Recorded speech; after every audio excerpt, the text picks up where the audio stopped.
paling bahaya dalam sejarah. Eling-eling santri sing khusuk-khusuk. Mulane mboten iki sejarah. Mulane Kiai Memun, Kiai ngalim rata-rata gedeng santri khusuk dalam hal sejarah.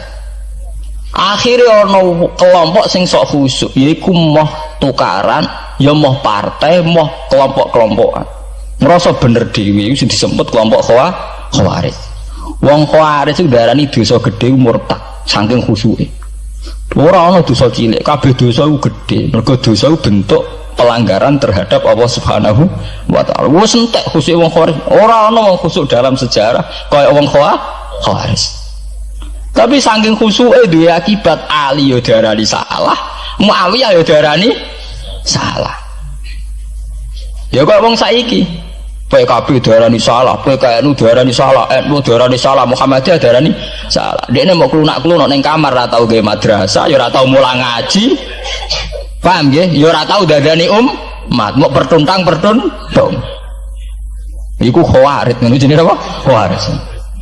Saelek-eleke partai iku sering duwe paguyuban, ngrudak-gruduk istighosah mbok gawe sekolahan. Saelek-eleke partai. Saelek-eleke ormas yo sering gerakno masa kanggo kebaikan. Tapi sak soleh-soleh wong dhewean paling klunak-klunuk. Asal nek nggawe madrasah dhewe, nek ora gawe proposal lho. Nek ora ngono donyane entek, padahal donyane mok sapi kuru entek. Iku nggo pondasine tok ora cukup. Nggo pondasine tok mboten apa? Cukup. Wis wong soleh paling apik sak donya, mulyane niat gawe masjid lho. Ndadekne pondasine tok apa gretok ora ngarah cukup. Ada sing rapati soleh lewat partai, proposal sana sini, masjidnya jadi mewah, bawa duit subhat, bawa haram, bawa abang, bawa hijau, bos. Akhirnya wong Khawarij gawe satu kelompok sing ngalalno darai Ali, yang ngalalno darai Muawiyah. Akhirnya matek dipateni wong Khawarij. Sampai sekarang, para teroris, para bom bunuh diri itu rata-rata berangkat dari orang yang sudah anti sama kepartaian, anti sama golongan, merasa suci sendiri, kemudian banyak terjadi bom bunuh diri dan sebagainya. Itu sejarahnya panjang. Memang samu gampang tapi urip-urip. Sebab itu semenjak itu sudah ulama-ulama itu tidak senang sama orang yang merasa sok suci sendiri, benar. Loh, saya sering ditanya, Gus, sampean itu kan tidak berpartai.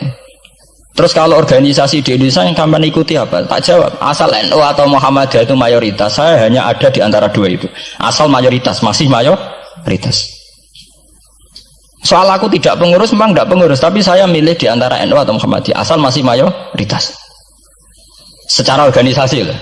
Bahwa per detail perilaku kita karena kita punya ilmu, ya mungkin kita punya keekhasan sesuai kapasitas masing. Tapi kita harus milih salah satu NU atau Muhammadiyah.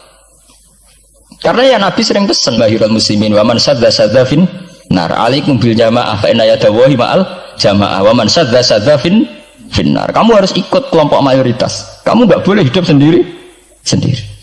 Wa man sadza fin nar, yang merasa benar sendiri masuk neraka. Ya kan itu tadi, ada madrasah karena dibikin kelompok NU. Nanti ada sekolahan modern yang menjadi izzatil Islam wal muslimin melawan wong Kristen atau wong fasik, ya sekolahan Muhammadiyah. Ngerono madrasah, ono turutan, ono lagar penceng, jasane wong NU. Ono sekolahan sing iso bersaing mbek non muslim wae Muhammadiyah. Ya itu saja kita. Karena kalau tidak direduksi begini, kita akan ikut kelompok-kelompok kecil yang merasa benar sendiri. Misalnya kelompok-kelompok yang kecil-kecil sing aneh-aneh, itu kan mereka lebih orisinil. Tapi saat orisinil kelompok kecil itu luwih ngeri. Misalnya kayak kemarin ada kelompok An-Nazir. An-Nazir mungkin dia bisa ngepas no dawe Nabi yang sing rambutnya diping nih loh. Sing tenggene japos bodone beda mek bodo kita. Saya tuh pernah melihat di Metro, ini cerita intelektual. Pernah lihat di Metro wawancaranya ketua Jamaah An-Nazir. Itu dalam banyak hal memang mereka ingin memiripkan sama Nabi. Misalnya rambut dipilok, diping. Dalam sejarah, sampean takok ahli hadis, memang Nabi Sayyidina Umar Bakar itu rambutnya apa di apa itu disemir. Terus mereka kalau sholat isya itu akhir, katanya Nabi kalau sholat isya sulusul lail dan sebagainya dan sebagainya. Tapi apa sisi yang dari itu terus kemudian merasa persis Nabi? Wong Nabi itu macam-macam. Beliau hidup itu berapa tahun? 23 tahun. Semenjak beliau jadi Nabi itu ngalami kenabian bintang 23 tahun. Dan itu punya ikhwal-ikhwal yang rawan ada nasah mansuh. Seperti sekarang di Pondok Indramayu, di mana-mana ada satu kelompok yang nganggep kehidupan sekarang itu adalah periode Makkiyah. Periode Makkiyah itu satu periode yang dimana sholat cek rapati wajib, zina rapati haram, nyabu rapati. Ya ada kelompok-kelompok di kota-kota begitu. Di kota-kota juga banyak orang yang sama orang zina itu biasa, sama orang nyabu biasa. Mereka sendiri tetap mengharamkan zina, tapi nggak perlu dilawan. Sehingga polemik ketika FPI begitu, ada yang mengatakan periode sekarang itu mirip Makkiyah, di mana kemungkaran nggak perlu dilawan, yaitu bil hikmati wal mau'izatil hasanah. Ada orang yang menafsirkan Islam sekarang itu sudah periode Madaniyah, sehingga kemungkaran harus dilawan. Yang kayak FPI itu yang anggap sekarang sudah periode Madaniyah. Lah itu kan artinya begini, semua itu toh mengklaim mirip-mirip niru Kanjeng Nabi. Masalahnya semua itu juga ngeklaim mirip-mirip niru Kanjeng Nabi. Nah, terus kemudian ini cerita Malik ahli sunnah. Kemudian sejarah memanjang. Sausi Ali bin Muawiyah keok, Sayyidina Ali keok di putra Sayyid Husain. Sayyid Husain kon ngakoni pemerintahane Yazid teng Syam. Sayyid Husain boten kersa. Idzan al mautu khairun bi. Kalau begitu lebih baik mati. Terus dibantai teng Karbala. Bonus. Ketika dibantai di Karbala malah melahirkan trauma lagi. Wong Islam sing model tipikal Sunni tetap melok Yazid. Tipikal Sunni, bukan Sunni, tipikal Sunni. Artinya melok Yazid, wes ora usah dituntut dendam, malah ra ono bare. Akhirnya gak dendam. Kelompok Syiah iku apa-apaanan, putune Nabi kapundhut kok dingin-dingin saja. Kudu ono revolusi, akhirnya revolusi. Ngelahirno kelompok Syiah kanthi sak mangke. Karena kelompok Syiah itu berangkat dari tragedi Husain, semua penanggalan Syiah mengacu 10 Muharram di tanggal kabudute Sayyid Husain, dan revolusi Syiah selalu mengacu kebangkitan Sayyid Husain. Nah ahli sunnah mulai dulu karena melihat fenomena semua macam-macam pokoknya kayak orang Indonesia saiki. Dan buatan derek-derek mulai dhisik. Bon, begitu terus sejarah sampai lahirnya sejarah intelektual.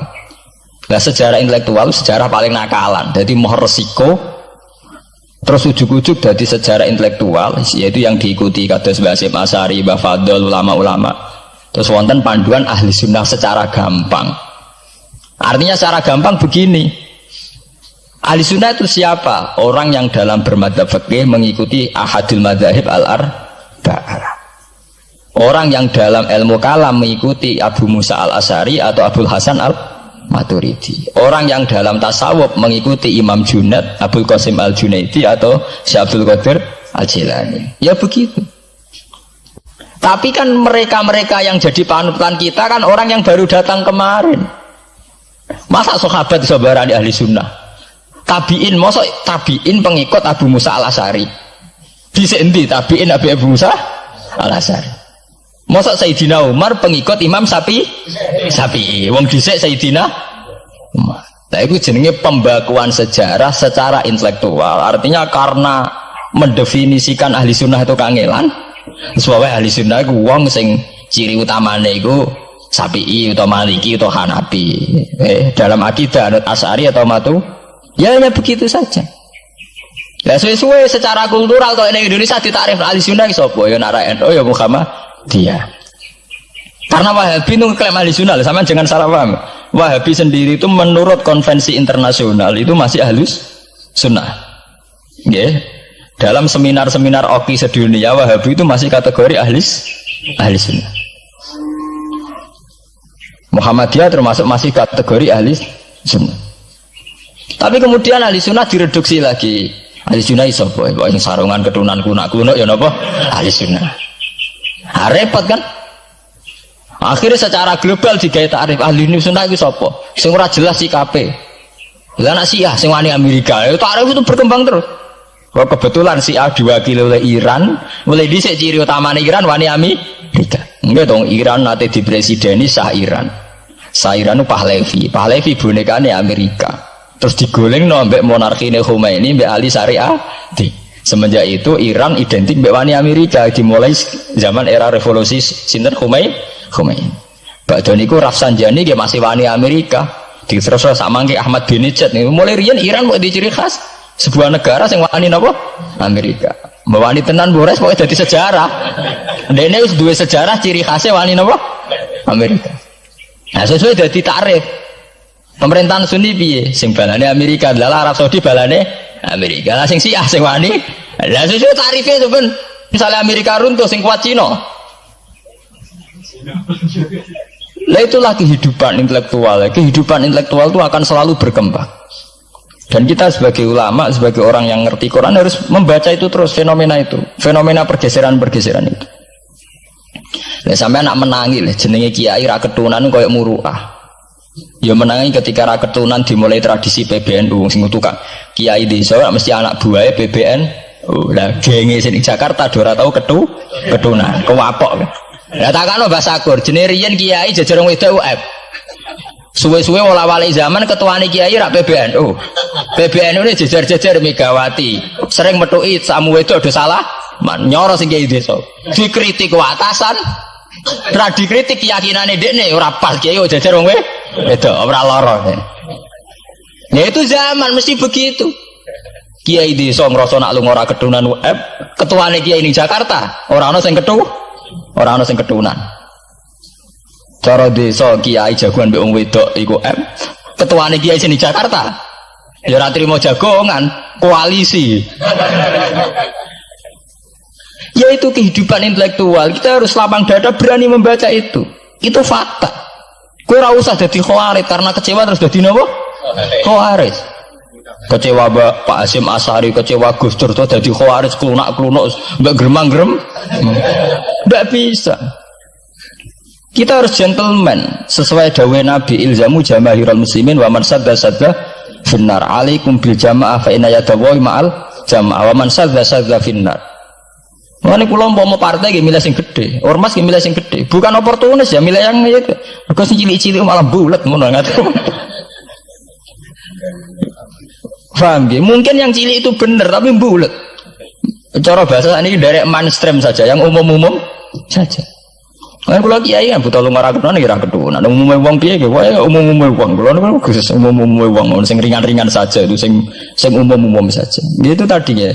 Karena sejarah ahli sunnah sendiri itu sejarah yang disederhanakan oleh proses intelektual. Kalau baleni malih sejarah ahli sunnah piyambak itu sejarah yang disederhanakan oleh proses intelektual.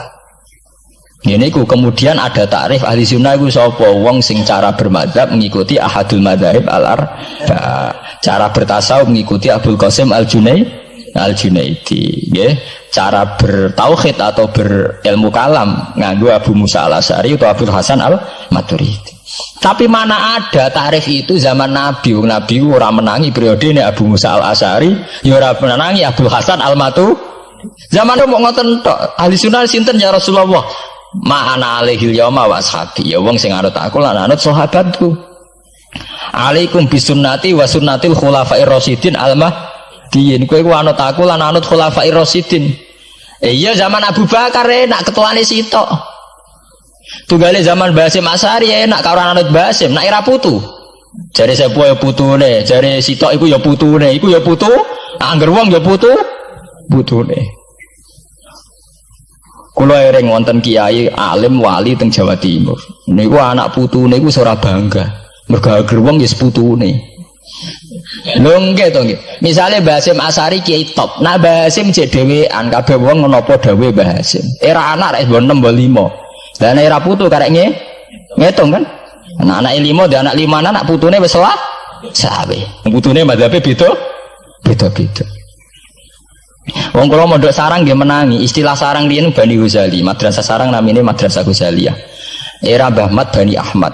Era Mbah Zubair Dugdeng, alim terkenal istilah Bani Zubair. Samangke pun benten malih. Putrane Mbah Zubair itu banyak. Ya, putrane Mbah Zubair banyak. Nah, kebetulan yang punya nama besar Kiai Maimun. Ya ada sendiri Bani Maimun, yang satu Bani siapa? Bani. Ya sama Mbah Zubair. Tapi era anak kan sudah beda kan? Lah Basim Asy'ari nasibnya ya nanti kayak itu. Beliau satu dulu masih tunggal, wong mesti daerahnya Basim Asy'ari. Era putu. Gus Dur ya putune, Lili Wahid ya putune. Anake Ki Wahid piyambak pinten? Urung anake Pak Yusuf Hasim piyambak pinten misalnya anake oh pirang-pirang kabeh ketika tukaran alasan aku ya putu iku ya putu sing dinggo genderane bae ayo. Dan iki kula cerita Mbah Batu Ampar Samsudin Batu Ampar wali terkenal. Ya wong dadi putune ya bangga, tapi saiki putu-putune ora bangga. Mergo anggere wong ya putune. Lah anak sebagian anak sing seneng wayo, apa anggere wong putune. Wong di antara duriyane sing seneng wayo. Anggere wong ya putune.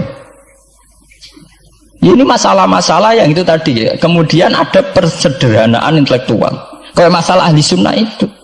Sing anut Sayyidina Ali jare anut sahabat, sing anut Muawiyah jare anut sahabat. Termasuk sing anut Ibnu Abbas, sing anut Abdullah bin Umar. Di mana dua sahabat ini dalam posisi orang melok-melok. Makanya kayak saya, kayak ulama-ulama rata-rata mengikuti mazhabnya Abdullah bin Umar. Karena saat ada konflik Ali Muawiyah, beliau itu bersikeras orang melok-melok. Beliau tetap mengajarkan sunnatul Rasulillah tanpa berpihak kelompok. Tapi banyak riwayat mengatakan Abdullah bin Umar bin Abbas itu kecewa. Hanya kecewa itu gedon dia ramel-melok.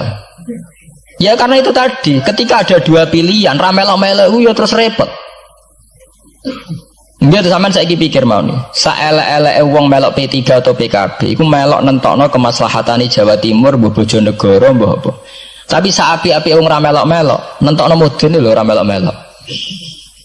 Sehingga ada mazhab ahli sunnah sing wajibno wong kudu melok-melok. Karena saapi-api wong ra melok-melok itu ndak ada yang dikaryakan, nggak ada yang dipekerjakan. Oke, misalnya taruh saja misalnya sampean melok PKB atau P3 atau melok PAN. Saelek-elek melok iku mesti melok mikir nasib bangsa. Tapi saapi-api ra melok-melok ora ono sing mbok lakoni. Sebab itu ya banyak saja ulama yang mengatakan ketika ada partai yang macam-macam kayak kudu melok salah siji. Bukan apa-apa ya nganggo perhitungan amal. Kalau ulama ya pakai perhitungan apa? Amal. Sebab itu ketika ada waqatil Jamal, ketika Sayyidina Ali bentrok be Aisyah, itu ya sahabat ada yang melok Aisyah, ada yang melok Ali, orang kok terus muni ra melok. Ya tapi itu tadi kula wau matur teng awal ketika Rasulullah dawuh kowe anut aku lan anut sahabatku dawuh iku masih normatif. Artinya normatif ketika sahabat kepemimpinannya tunggal jelas anut Abu Bakar. Lah nek saiki sahabate dhewe wis tukaran. Iku waktu gale ana wong dawuh kowe anut kiai, mati urip donya akhirat anut kiai. Lho urusane kiyaine dhewe wis beda be. Ngono urusane kiyaine dhewe wis beda. Nah iya misalnya kiai PKNU kan ngono alasane kowe anut kiai, anut sapa ora anut ya, empun mbah tapi kiai kula P3 mau cari kiai P3 kowe mati urip anut kiai empun anut mbah cuma kiai kula PKB. Lah ini masalah. Lah ahli sunnah itu kayak itu posisinya itu begitu. Nah, kemudian konvensi internasional mengatakan daripada bulat ngono terus dibakukan secara intelektual dan diikuti oleh Mbah Hasyim Asy'ari, Mbah Fadl, ulama-ulama Indonesia terus gawe takrif sing sederhana. Ini terus dibakukan lewat kitab Al-Kawakibul Lama'ah sing disahkan Muktamar teng Jombang. Ahli sunnah pokoknya panduannya begitu. Fikih aja sampai metu ka madzhabul arba'ah. Tauhid aja metu ka Abu Musa Al-Asy'ari atau Abdul Hasan Al-Maturidi. Tasawuf anut Imam Abdul Qasim Al-Junaidi atau anut si Abdul Qadir Al-Jilani. Ya, atau Imam Ghazali ya kayak itu. Artinya umpama bebas ngeri. Misalnya bebas ngeten. Fikih anut Dawud Adzairi, ora selingkuh terus ki misalnya.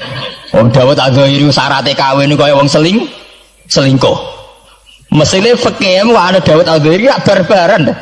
Oleh kawin mut'ah, oleh kampung tak apa wali, operas neng hotel seksine supir truk terus kawan kawin. Lah umpama tasawuf anut Ibnul Arabi utawa anut Al-Halas, ora wahdati wujud kabeh manunggaling kawula ing Gusti. Untung nggih tauhide tasawufe kon anut Abdul Qasim Al-Junaidi sing kaya umume wong. Beliau sebagai ulama ya mulang ya kumpul wong. Lah munggo tasawufe anut Ibnul Arabi, apa ora wahdati wujud utawa anut Husain Al-Khallat apa ora dadi Siti Jenah. Paham ya?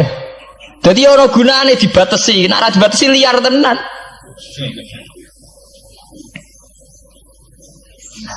Paham ya? Ini masalahnya bandingannya ekstrim. Misalnya fakih kok kowe anut Dawud Adzairi, Kaya apa? Nak kena ngomong sing mut'ah. Mulane anggar ngaji muin Wahab anggar nyritakno syaraté kawin nganggo wali khilafan di Dawud al-Dhuhiri, nganggo syahid ya khilafan di Dawud. Mergo cek dendam ulama-ulama beda Dhuhiri. Syaraté kawin kok gampange kok. Paham ya? Lah santri dendam mek madzhab dhewe mergo syaraté kawine santri kudu nglibatno bapake wali. Lah kadang bocah wis pacaran bapake ra setu. Dadi santri rata-rata nganti-nganti Joko tuwa ya korban madzhab sapi. Mergo bocah wis gelem bapake ora gelem. Lah bapak ning gone fikih Syafi'i dilebokno rukun. Dilebokno napa? Rukun. Angel langkane. Lah ya ahli sunnah itu terus disederhanakan. Kula nggih matur nuwun nggih. Saya pikir kados Mbah Hasyim Asy'ari, kados Mbah Fadl, Ki Memun, Ki yang alim riyen Mbah Maksum, Mbah Ali Maksum yang bertanggung jawab terhadap proses pesederhanaan ini. Tapi kita harus terima kasih. Lewat muktamar di Jombang atau musyawarah besar tidak tahu saya, itu yang jelas di Jombang itu disederhanakan itu mudah. Ya tadi andai kan tidak disederhanakan begitu, kayak kasus-kasus di kampus itu. Di kampus karena saking hormatnya terhadap nilai intelektual, tasawuf manapun diambil. Termasuk tasawufnya Jalaluddin Rumi, tasawufnya Ibnul Arabi, tasawufnya Husain Al-Hal. Nah, sehingga mereka enak saja wae Jumatan untuk nganggo tarian, jenis tarian Rumi, gak usah Jumatan. Ke tarian Rumi ya ibadah, Jumatan gimana? Dari Rasulullah Shallallahu Alaihi Wasallam itu harus ditulis. Karena hanya dengan ditulis ilmu itu abadi. Nggak boleh riwayat itu hanya berdasar karena kamu hafalan mundobit itu terus tidak nulis, tidak boleh. Kita itu punya pengalaman buruk dan itu eman betul. Gini ku fiqhul Les bin Sa'ad.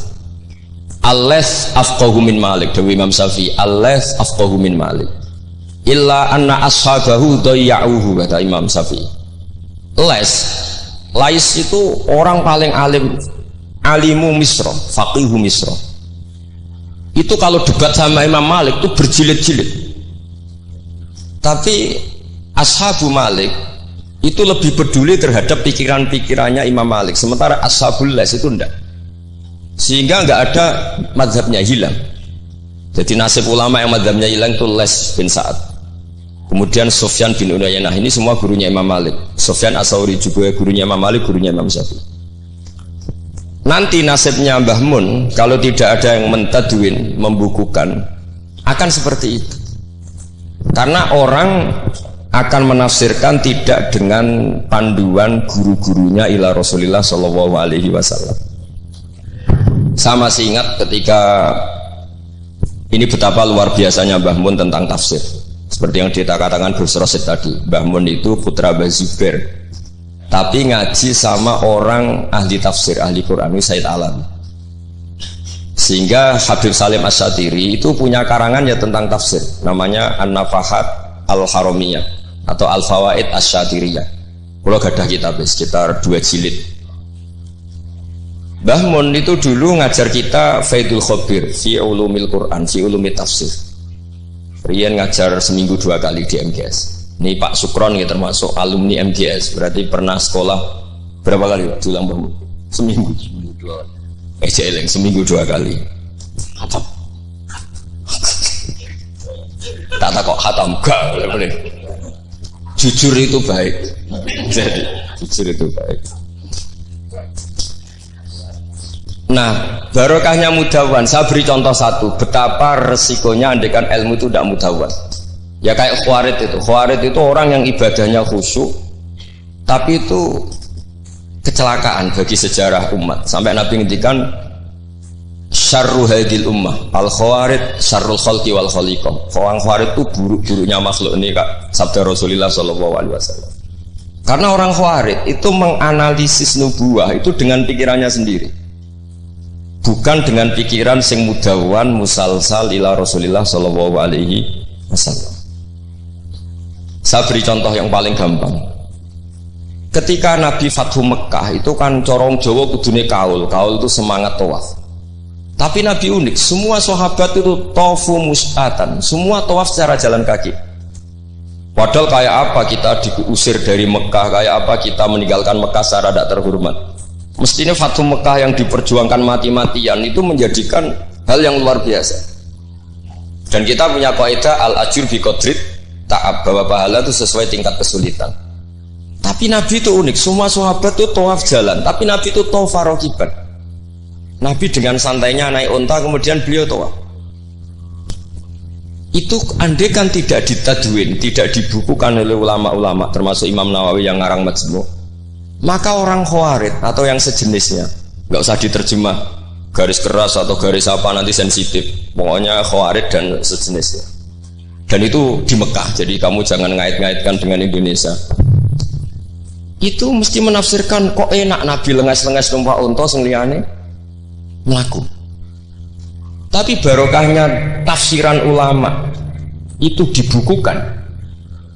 Nabi yang saat itu tawaf rakiban, ya, Nabi yang saat itu tawaf secara berkendara, itu afdolu mungkin bi alfi fadilatin sampai ila mala nihayatallah daripada yang tawaf masyian. Karena yang tawaf berjalan itu hanya melakukan satu kaidah bahwa al ajri bi qadrit, tapi itu punya resiko fikih jangka panjang. Andai kan Nabi ikut tawaf jalan, maka akan dianggap syarat sahnya tawaf harus berjalan. Dan itu kita kesulitan ketika kita setengah lumpuh, setengah sakit. Lalu kalau kita pakai kursi roda, pakai skuter, dalilnya apa? Barokahnya Nabi tawaf rakiban, maka ada solusi, ada referensi kalau kita tawaf tidak masyian, yaitu dengan cara naik kursi roda dan yang lain-lainnya. Maka ketika Imam Nawawi, maka yang dilakukan Nabi itu fardun alaihi, Nabi melakukan itu harus, karena Nabi harus menjelaskan ke umat bahwa tidak termasuk syarat sahnya tawaf adalah secara berjalan, tapi naik juga boleh. Itu andaikan tidak ditadwin oleh ulama, maka pikiran ini tidak sampai kita. Dan kita rodok-rodok Khawarij, kok enak Nabi, padahal Nabi pas itu ya sehat.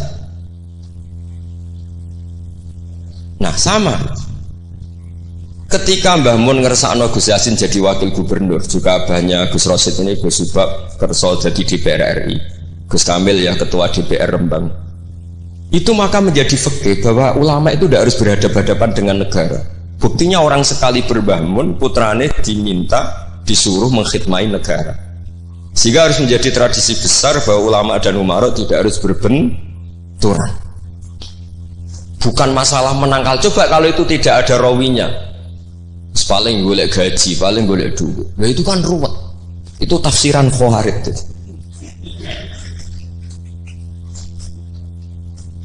Jadi saya itu punya sanad mutasil. Saya berkali-kali ketemu abahnya Gus Rosid, beliau juga guru saya, Gus Subab, semuanya. Itu ketika beliau menolak itu Mbah Mun maksa. Gus Kamil dulu pertama disuruh jadi DPR ya menolak, sampai pernah transit di dalam saya di Jogja itu 3 hari. Dan Mbah Mun akhirnya sampai duka harus mau. Tapi lama-lama kita tahu bahwa beliau ingin menyelamatkan Indonesia, bahwa Indonesia nggak perlu dipertentangkan antara ulama dan umat. Nah, itu harus terus. Karena kalau kita ingin versi tertentu, pasti Indonesia itu chaos. Chaos itu ya chaos ya. Huru-hara. Kalau huru-hara terjadi safkut dima, pengaliran darah, yang dosa kita. Makanya Mbah Mun sering cerita ke kita. Saya tidak pernah bilang saya, ke kita. Semua santrinya levelnya sama, karena sama-sama dengar. Bedanya lali beeling ini gitu. Ambek paham sama tidak paham. Betul. Sebetulnya saya ingin bilang saya, karena saya berkali-kali khasoni bidzalika syekhuna, tapi kita semua sama lah, sama-sama mutawatir sama. Fiqhus siyasa atau fiqhul imamah atau fiqhul khilafah, terserahlah bahasa sampean. Itu juga harus diwariskan. Sehingga dulu sampean tak ceritani, dulu yang semi-semi Khawarij itu ya sudah banyak. Wah Nabi itu harus ngomong akhirat terus, masa Nabi jabat. Oke, dari segi jabatan itu duniawi, kesannya buruk karena jabatan itu duniawi. Tapi kalau dibalik, atardo ayyaku nasolihu tahta yadidz zalim. Kue ridho kalau orang-orang yang nggak sholat, nggak cewek, nggak istinja, mimpin wong soleh. Mesti harus dibalik, harus membolehkan orang soleh yang mimpin orang dolim. Jangan dibalik, wong soleh pokoknya yang masjid kabeh, wiridan kabeh, dipimpin wong Zalim hanya karena kamu mengharamkan politik. Jadi orang itu harus ngerti. Makanya ketika beberapa nabi itu harus kita tahu, ada nabi yang ngaji terus kayak Nabi Yahya, Nabi Isa. Ada yang nabi yang seumur-umur itu jabat kayak Nabi Dawud, Nabi Sulaiman. Kamu boleh niru Nabi Dawud, Sulaiman jabat, tapi nggak boleh meniru istrinya 1000. Itu 4 saja masalah gitu. Sitok wais kudu pegatan ya gitu. Rai-rai gak meyakinkan kan, satu aja sudah. Tapi itu tidak saya loh. Jadi sampai Allah menurunkan ayat am yahsuduna nasa ala ma atahum wa min fadli faqad ataina ala Ibrahim al-kitaba wal hikmata wa atainahum mulkan azim. Jadi ada orang-orang soleh yang oleh Allah disebut bahwa mereka itu jabat. Gini ku alu Ibrahim. Ada banyaklah orang-orang soleh yang jabat. Mereka adalah orang-orang yang tak kasih kitab, tak kasih hikmah, tapi ya wa atainahum mulkan azim. Ketika Mbah Hasyim di putra Gus Wahid jabat, dulu Mbah Wahab Hasbuwah dia anak Gus Wahid juga jabat. Mbah Mun punya putra Gus Bab, abahnya Gus Rosyid dulu ya di PRRI, Gus Yasin wakil gubernur. Ini kita sebagai muridnya Mbah Mun bukan melihat urusan jabatan, urusan bahwa kita ikut berbakti sama negara. Makanya ketika Mbah Mun kapundhut hari Selasa tanggal 5 Dzulhijjah, itu saya masih ingat betul. Ketika itu saya di dalam ada Gus Subab, ada Gus Naji, ada Gus Kamil, ada semua lah. Itu mereka itu kelihatan apa ya, masih nggak sadar kalau abahnya wafat. Kelihatan senang. Senangnya itu karena mereka menyaksikan betapa yang diinginkan Mbah Mun itu kesampaian. Beliau-beliau ini cerita, Mbah Mun itu cerita gini, Cung, aku nak mati Jumat berarti aku wali. Nak mati Selasa aku ya wong alim. Jadi berarti beliau itu milih jadi orang alim. Jadi dia relax. Terus ada beberapa apa ya, uang lah atau apa lah. Kata beliau sama Gus Subab, bilang ke Gus Subab, bab ya aku nak teko balekno, nak ra teko bagi ning anak-anak. Jadi semua dipersiapkan. Begitu mudah beliau melihat kematian, melihat kapundhut, melihat seringan itu. Karena kerinduan seorang wali atau orang soleh kepada Allah itu rindu sekali. Dan ini kita harus punya riwayat, dan itu menjadi fikih besar. Tidak boleh kamu pakai fikih khawarij. Kiai kok jabat, kiai kok kedonyan. Misalnya ono kiai wong soleh ora oleh kedonyan, terus saiki wong salat buruwe wong ra salat, kowe rido? Wong salat buruwe wong ora salat. Mergo sing salat kok kon melarat. Jadi nak fikih aja fikih khawarij. Fikih sing bener maca majmu'. Nak ra iso maca jerone maca judule. Ya sadar. Oke, Pak Tony, Pak Sukron nih. Karena dia di Mekah lebih terkenal ketimbang Mbah Mun katanya. Itu Mbah Mun sampai tertawa-tawa. Mbah, jebule jenengan mriki terkenal kula. Kok iso kron? Lah niku tiyang tunggal dalam iki Sukron. Ya jadi Mbah Mun punya murid ya macam-macam. Ada yang kayak saya, ada yang kayak Pak Sukron. Makanya saya pertama datang, Sukron dikur, jarang enten, celok, nak agak teko agak gelem isi. Terus datang. Tadi bisi saya, Gus aku difoto, nak raja jerjeran gak difoto. Terus saya bilang gini, saya itu kalau di mana-mana sering jejer wong putih, lagi ki jejer wong ireng. Semoga ini kafarohnya saya jejer wong putih-putih. Jadi saya teruskan lagi ya. Harus selalu ada riwayat. Makanya saya alhamdulillah pernah diminta Gus Subab itu ya guru saya, beliau baca manhajnya fikihnya Mbah Mun di acara kesekian harinya Mbah Mun wafat. Karena saya masih ingat betul ketika di Medina saya sering digandeng Mbah Mun. Sholahuddin Al-Ayyubi nganti pintere ngono iku jarene mergo murid Imam Ghazali. Tapi jarene ya murid putu murid. Terus saya bilang putu murid ya impun nanti kula hitung nak murid mboten pas, mboten tok waktune.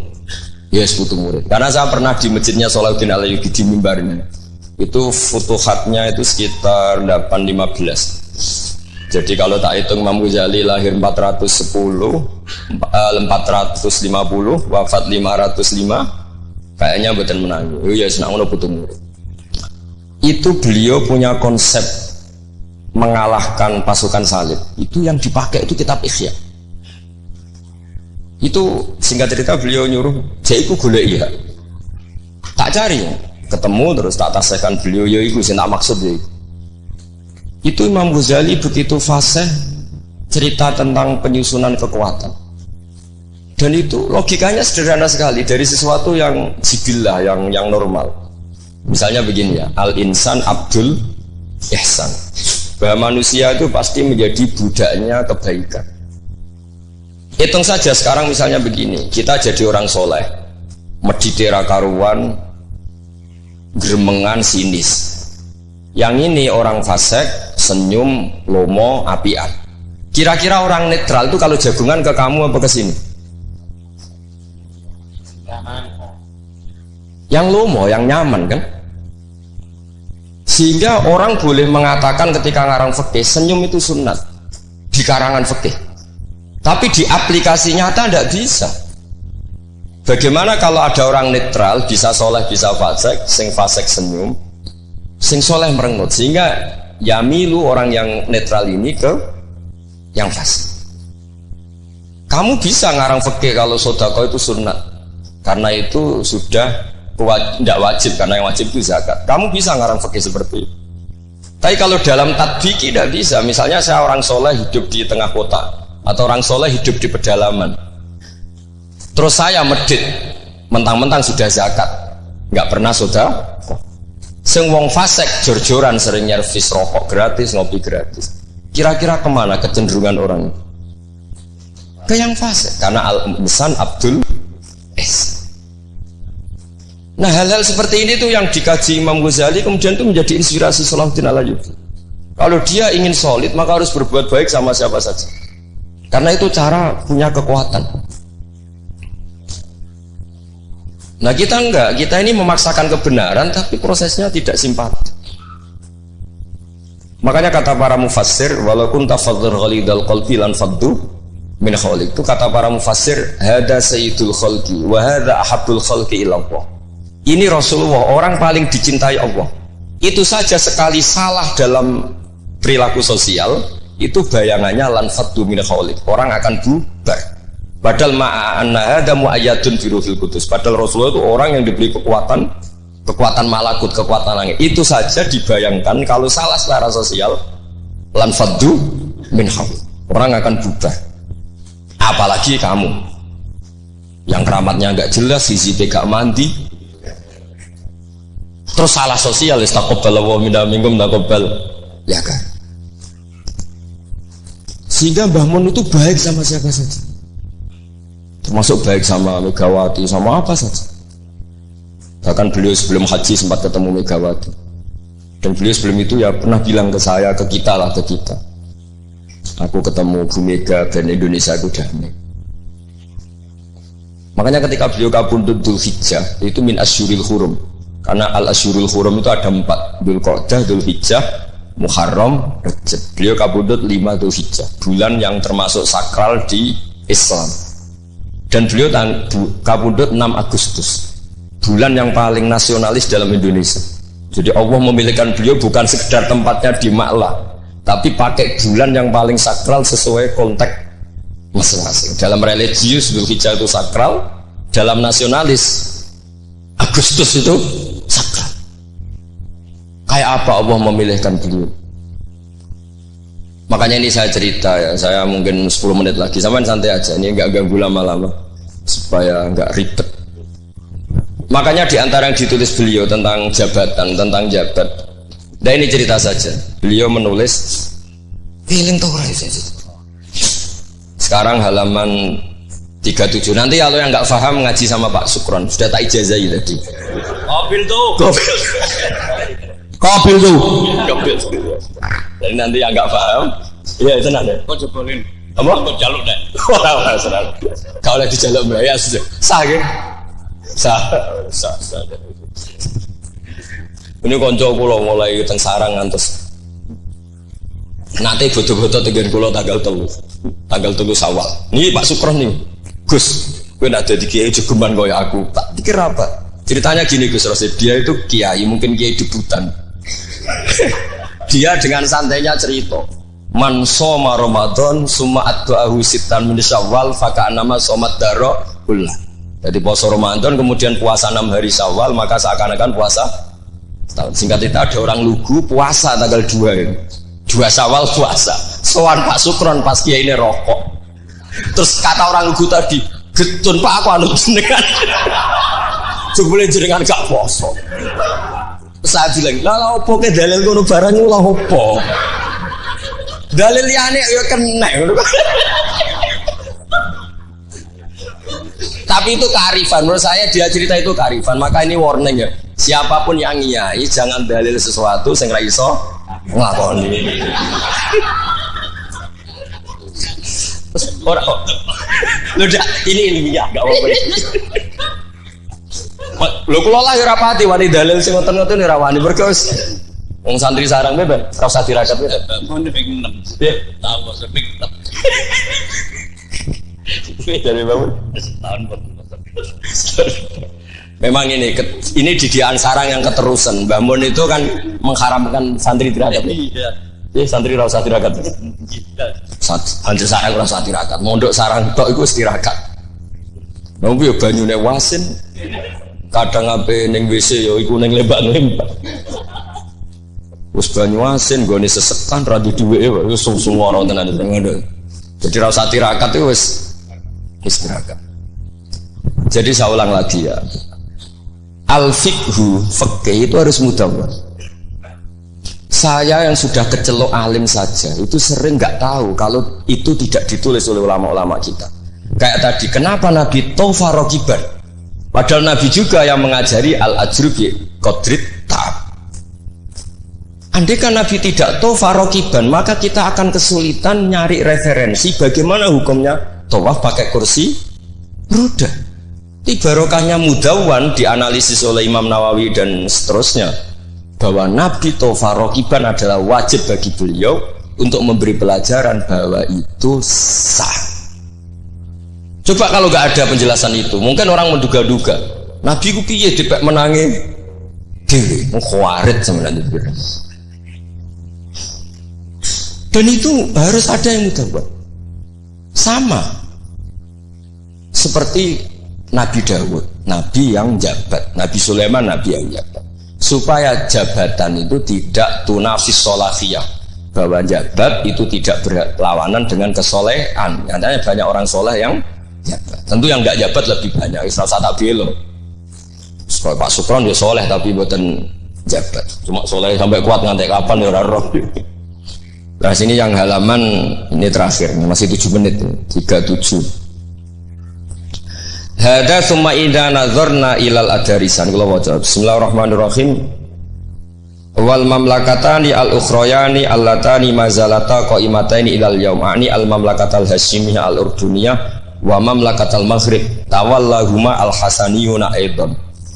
Artinya Mbah Mun cerita bahwa banyak orang-orang soleh bahkan min dzurriyyati Rasulullah sallallahu alaihi wasallam dan mereka jabat jadi raja, yaitu pasnya di Maroko adalah rajanya Al-Hasani apa?